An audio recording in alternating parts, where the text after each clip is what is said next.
আজি গুৱাহাটী মাজমজিয়াত চেপাৰভাটিত আমি দেখিলোঁ যে কিছু অনাঅসমীয়াই বিহাৰী বুলি ক'লে বেয়া নহয়, বিহাৰীয়ে বুলি কৈছোঁ চিধা স্পষ্ট কথা। গতিকে আমি দেখিবলৈ পালোঁ যে চেপাৰভাটিত আমাৰ অসমীয়াৰ কিছু যুৱকক তাত প্ৰহাৰ কৰিছে, মাৰিছে আৰু কৈছে যে অসমীয়া গো বেক।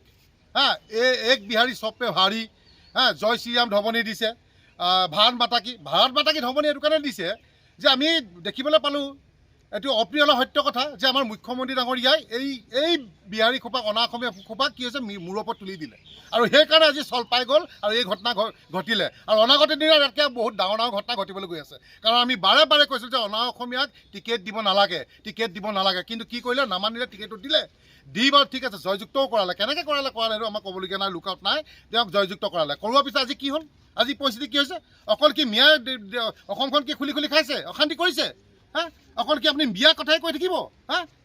গতিকে আপোনাক এটাই কথা কৈছোঁ, সময় থাকোঁতেই মুখ্যমন্ত্ৰী ডাঙৰীয়া যদি শুধৰণি নহয়, অকল মিয়া নহয়, অনাঅসমীয়া এতিয়া আমাৰ ওপৰত জঁপিয়াই পৰিছে। গতিকে সময় থাকোঁতে যদি মুখ্যমন্ত্ৰী ডাঙৰীয়া আপুনি কোনো বিহিত ব্যৱস্থা নলয়, কিন্তু পৰিস্থিতি বেয়ালৈ যাব। আৰু আমি এটা কথা স্পষ্ট ভাষাৰে চিধা কথাত ক'ব বিচাৰিছোঁ, এই বিহাৰীখিনিক প্ৰশাসন বা অসম চৰকাৰে যদি আজি 24 ঘণ্টাৰ ভিতৰত কোনো ব্যৱস্থা নলয়, অসমীয়া যুৱ মৰ্চাই কিন্তু নিজববীয়াকৈ ব্যৱস্থা ল'ব।